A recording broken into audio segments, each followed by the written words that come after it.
Hello dear student, निर्भय 11 YouTube channel में आपका बहुत बहुत स्वागत करता हूं। डियर स्टूडेंट, आज बात करने वाले हैं इसरो एसडीएससी सार का 2018 का प्रीवियस ईयर क्वेश्चन। ठीक है, हम लोग 35 तक डिस्कस कर लिए थे। अगर उस वीडियो को नहीं देखे हैं तो निर्भय 11 यूट्यूब चैनल सर्च कीजिए यूट्यूब में। ठीक है, स्पेस मत दीजिएगा, निर्भय निर्भय सर्च कीजिएगा, NIRBHAY 11। ठीक है, निर्भय 11 स्पेस मत दीजिएगा बीच में, निर्भय 11 यूट्यूब चैनल सर्च कीजिएगा। उसमें प्लेलिस्ट में जाइएगा, ISRO technical assistant post previous year लिखा हुआ है, तो वहाँ से सीरियल वाइज से वीडियो देख सकते हैं। और सब वीडियो के डिस्क्रिप्शन में लिंक दे दिया हूँ PDF का, तो वहाँ से डाउनलोड भी कर सकते हैं। इस वीडियो के डिस्क्रिप्शन में भी लिंक मिल जाएगा, तो इसका भी PDF same to same download कर सकते हैं। और आज 5 क्वेश्चन ही डिस्कस करेंगे। हाँ, ठीक है, हम लोग कम ले रहे हैं इसलिए, क्योंकि वीडियो लंबा बन जा रहा है। इस कारण से आप सीरियल वाइज से पूरा वीडियो देखना चाहते हैं तो चैनल को विजिट कीजिए। ठीक है, अब देखिए यहाँ पे 36 नंबर क्वेश्चन में क्या है। तो 36 नंबर क्वेश्चन में कह रहा है कि the heat flow from cold body to hot body. ठीक है, cold body to hot body with aid of an external source, this statement is given by. मतलब हीट फ्लो फ्रॉम, हीट कहाँ से फ्लो कर रहा है, cold body to hot body, the with aid of an external source, this statement is क्या कहलाता है, तो ये कहलाता है क्लॉसियस स्टेटमेंट। ठीक है, आप लोग को पता होगा तो ये क्या क्या कहते हैं, क्लॉसियस स्टेटमेंट। जैसे कि जानते हैं सेकेंड लॉ ऑफ थर्मोडायनेमिक होता है, सेकेंड लॉ ऑफ थर्मोडायनेमिक। ठीक है, सेकेंड लॉ ऑफ थर्मोडायनेमिक इसमें 2 स्टेटमेंट होता है। पहला होता है Kelvin Planck statement, Kelvin Planck statement. ठीक है, केल्विन प्लैंक स्टेटमेंट। दूसरा स्टेटमेंट होता है क्लॉसियस स्टेटमेंट।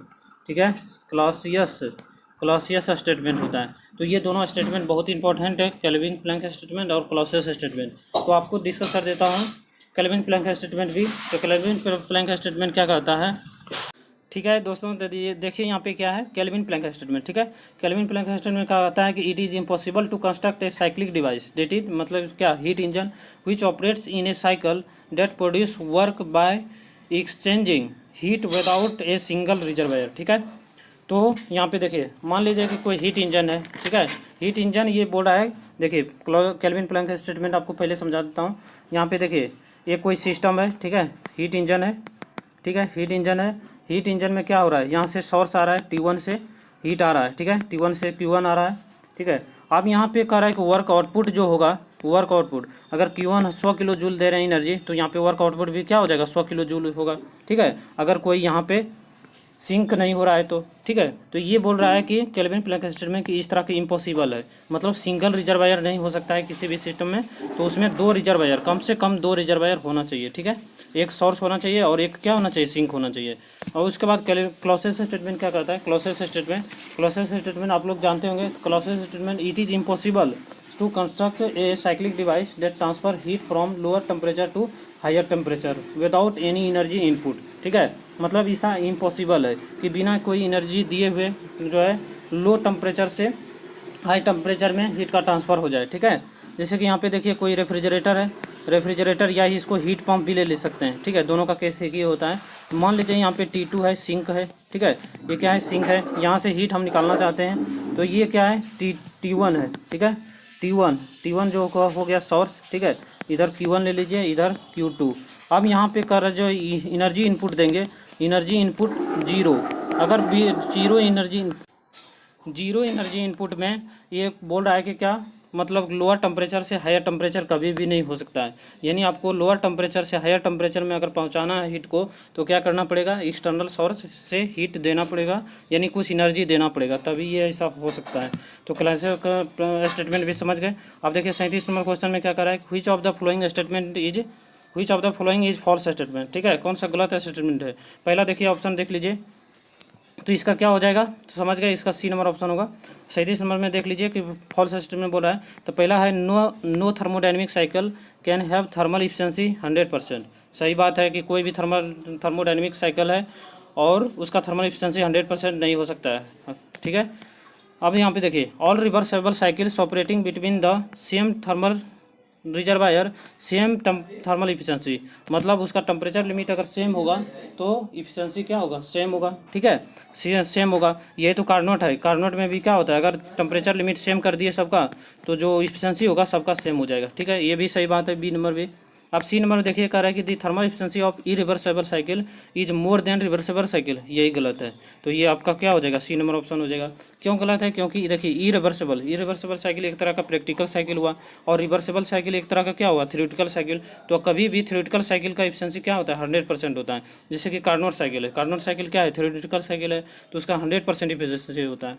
और इरिवर्सिबल साइकिल हो गया तो उसका कभी भी 100% नहीं हो सकता है, ठीक है।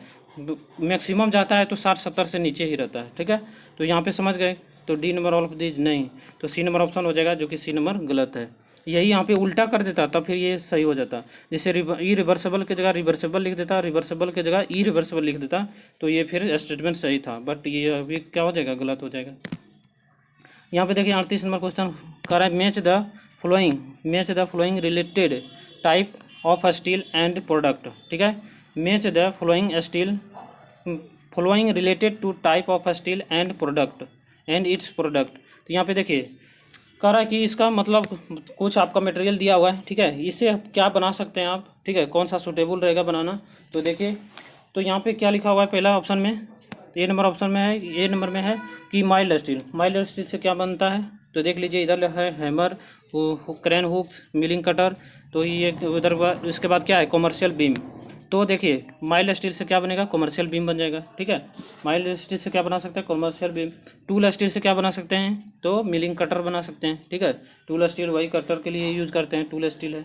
अब यहाँ पे देखिए मीडियम कार्बन स्टील से हैमर बना सकते हैं, ठीक है। अब उसके बाद हाई कार्बन स्टील से क्या बनेगा, crane hooks, high carbon steel. यहाँ पे देखिए उसके बाद हो गया ये, तो ये इसका कौन सा ऑप्शन हो जाएगा, बताइए जल्दी से, इसका कौन सा ऑप्शन हो जाएगा। तो एक का हो गया कितना, तो 38 का डी हो जाएगा, ठीक है। ए का हो गया 4 और बी का 3 और सी का 1 और डी का 2, तो क्या हो जाएगा ऑप्शन डी नंबर। अब देखिए यहाँ पे 39 number question match the following, ठीक है। तो यहाँ पे दिया हुआ है डक्टिलिटी, टफनेस और endurance limit, resistance to penetration, ठीक है। डक्टिलिटी का क्या हो जाएगा, डक्टिलिटी इस पे टेंशन टेस्ट करेंगे, ठीक है। डक्टिलिटी जो है टेंसाइल टेस्ट में क्या होता है, थोड़ा ज़्यादा अथी होता है, तो यहाँ पे हो जाएगा टेंसाइल टेस्ट करेंगे डक्टिलिटी पे। वही का अथी पे रहता है क्या चीज़, हार्ड मटेरियल रहता है, तो उस पर कंप्रेशन टेस्ट करते हैं। टफनेस हो जाएगा, टफनेस क्या हो जाएगा, इम्पैक्ट टेस्ट, ठीक है, इम्पैक्ट हो जाएगा। तो देखिए यहाँ पे क्या हो जाएगा, टफनेस का इम्पैक्ट टेस्ट हो जाएगा। उसके बाद इंड्योरेंस लिमिट है, इंड्योरेंस लिमिट का क्या होगा बताइए, इंड्योरेंस लिमिट का हो जाएगा फैटिग टेस्ट। उसके बाद रेसिस्टेंस टू पेनिट्रेशन, तो क्या हो जाएगा इसका, हार्डनेस टेस्ट। इसका ऑप्शन हो जाएगा, इसका ऑप्शन कौन सा होगा, सी नंबर ऑप्शन होगा, तो ये हो जाएगा, ठीक है। अब यहाँ पे देखिए 40 नंबर क्वेश्चन कराइए, hemispherical end of pressure vessels is fastened to cylindrical portion of pressure vessels with help of gasket bolts and lock nuts, the bolts are subjected to, मतलब बोल्ट पे कैसा लगेगा। तो यहाँ पे देखिए यहाँ पे कह रहा है कि इस तरह का है, ठीक है।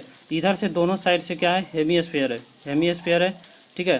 तो हेमीस्फीयर इस तरह का आप देखे होंगे, ठीक है, इस तरह का सिलेंडर रहता है, दोनों साइड से हेमीस्फीयर रहता है, ठीक है। और यहाँ पे क्या रहता है, बोल्ट इस तरह से लगा रहता है, ठीक है। और यहाँ पे जो अंदर का फ्लूइड जो होगा या कोई भी गैसेस सस्पेंस होगा, तो यहाँ पे क्या लगेगा, इस तरह से प्रेशर मारेगा, ठीक है, बाहर की ओर प्रेशर मारेगा, तो क्या होगा, यहाँ पे टेंशन आएगा, ठीक है। तो यहाँ से क्या हो जाएगा, टेंशन टेस्ट हो जाएगा, टेंसाइल स्ट्रेस हो जाएगा, ठीक है, क्या होगा, टेंसाइल स्ट्रेस। तो चलिए वीडियो हो गया डिस्कस पूरा 40 क्वेश्चन, टोटल कितना क्वेश्चन रहता है, 60 क्वेश्चन रहता है, तो और 20 क्वेश्चन बचा है, तो उसको भी डिस्कस करेंगे। उसके बाद फिर नेक्स्ट SDSC का जो प्रीवियस ईयर पूछा हुआ है उसको भी डिस्कस करेंगे। तो आप लोग अभी चैनल से नहीं जुड़े हैं तो जुड़ जाइए, और 5-5 क्वेश्चन ही ले रहे हैं, क्योंकि धीरे धीरे सब खत्म कर देंगे, ठीक है। और इस वीडियो के डिस्क्रिप्शन में लिंक मिल जाएगा, PDF भी डाउनलोड कर सकते हैं। तो वीडियो कैसा लगा, अगर अच्छा लगता है ज़रूर एक बार लाइक और सब्सक्राइब शेयर कर दीजिएगा। Take care, bye bye.